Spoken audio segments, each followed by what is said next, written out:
بسم اللہ الرحمن الرحیم۔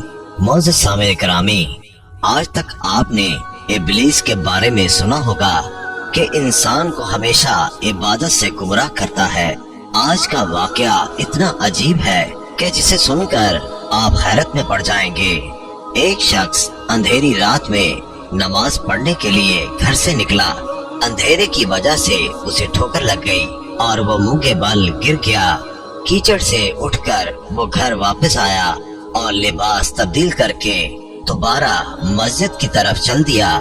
ابھی چند قدم ہی چلا تھا کہ دوبارہ اسے ٹھوکر لگی اور وہ دوبارہ گر گیا۔ کیچڑ سے اٹھ کر وہ پھر دوبارہ اپنے گھر گیا، لباس بدلا اور مسجد جانے کے لیے دوبارہ گھر سے نکلا۔ جیسے ہی وہ اپنے گھر سے باہر نکلا تو اس کے دروازے پر اسے ایک شخص ملا جو اپنے ہاتھ میں روشن چراغ تھامے ہوئے تھا۔ چراغ والا شخص چپ چاپ نمازی کے آگے آگے مسجد کی طرف چل دیا۔ اس مرتبہ چراغ کی روشنی میں نمازی کو مسجد پہنچنے میں کسی دشواری کا سامنا نہیں کرنا پڑا۔ وہ خیریت سے مسجد پہنچ گیا۔ مسجد کے دروازے پر پہنچ کر چراغ والا شخص رک گیا۔ نمازی اسے چھوڑ کر مسجد داخل ہو گیا اور نماز ادا کرنے لگا۔ نماز سے فارغ ہو کر وہ مسجد کے باہر آیا۔ چراغ والا شخص اس کا انتظار کر رہا تھا تاکہ اس نمازی کو چراغ کی روشنی میں گھر چھوڑ آئے۔ جب نمازی گھر پہنچ گیا تو نمازی نے اجنبی شخص سے پوچھا، آپ کون ہیں؟ اجنبی بولا، سچ بتاؤں تو میں ابلیس ہوں۔ نمازی کی تو حیرت کی انتہا نہ رہی۔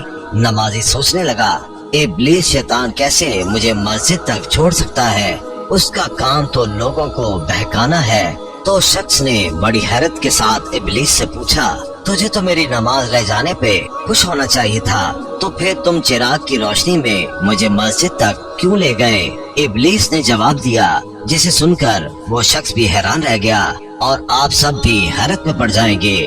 ابلیس نے جواب دیا کہ جب تمہیں پہلی ٹھوکر لگی تو اللہ تعالیٰ نے تیرے سارے گناہ معاف فرما دیے۔ سبحان اللہ۔ جب تجھے دوسری ٹھوکر لگی تو اللہ تعالیٰ نے تیرے پورے خاندان کو بخش دیا۔ مجھے فکر ہوئی کہ اگر اب تو ٹھوکر کھا کر گر گیا تو اللہ تعالیٰ تیرے سارے گاؤں کی مغفرت نہ فرما دے، اس لیے چراغ لے کر آیا ہوں کہ تم بغیر گرے مسجد تک پہنچ جاؤ۔ اس شخص نے جیسے ہی یہ بات سنی اس نے اللہ تعالیٰ کی بارگاہ میں اپنا سر جھکا کر اللہ کا شکر ادا کیا۔ تو دوستو، یہ ہے اللہ تعالیٰ کی شان۔ پروردگار عالم کی راہ میں کوئی شخص ایک قدم بڑھاتا ہے تو اللہ تعالیٰ اس کی طرف 70 قدم قریب ہو جاتا ہے۔